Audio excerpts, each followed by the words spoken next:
investments Dina feared were beginning to have consequences. Ultimately, they would either make or break the new business. Sometimes Dennis's vision brought the company good fortune, such as being one of the first in the industry to publish a color catalog.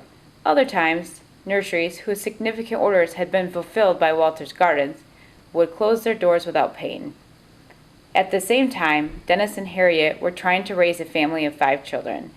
There were many struggles in the beginning, both for a young company and a young family. Throughout my history, every decision was a major decision. Huh? Yeah. Even getting married was a major decision, Yeah. because when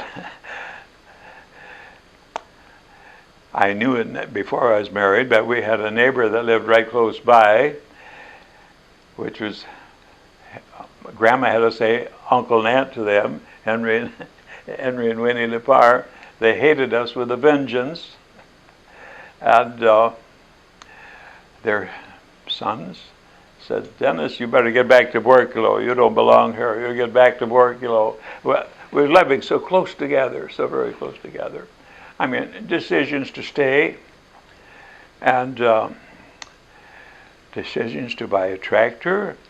In the early days, Mom needed things in the house too, and she got a little offended at me if I wanted to buy a tractor, which I felt we needed on the farm. We needed a tractor, but she needed shoes for the kids and things in the house, I mean, we was fighting, shall we say, shortage of money all the time. There never was enough money to do what we wanted to do. I can pick a defining moment when we thought we were certainly going broke. In the early 50s, early 1950s. Things just weren't going so well, and it was necessary.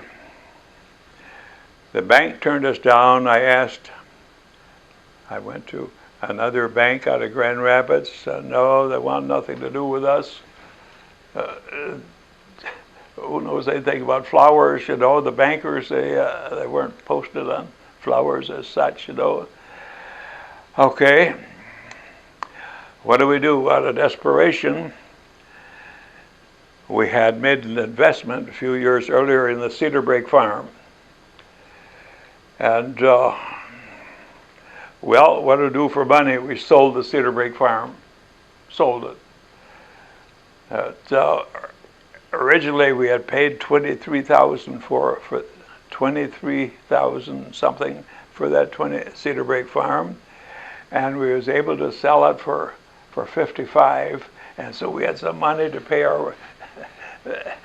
We had workers here that needed money,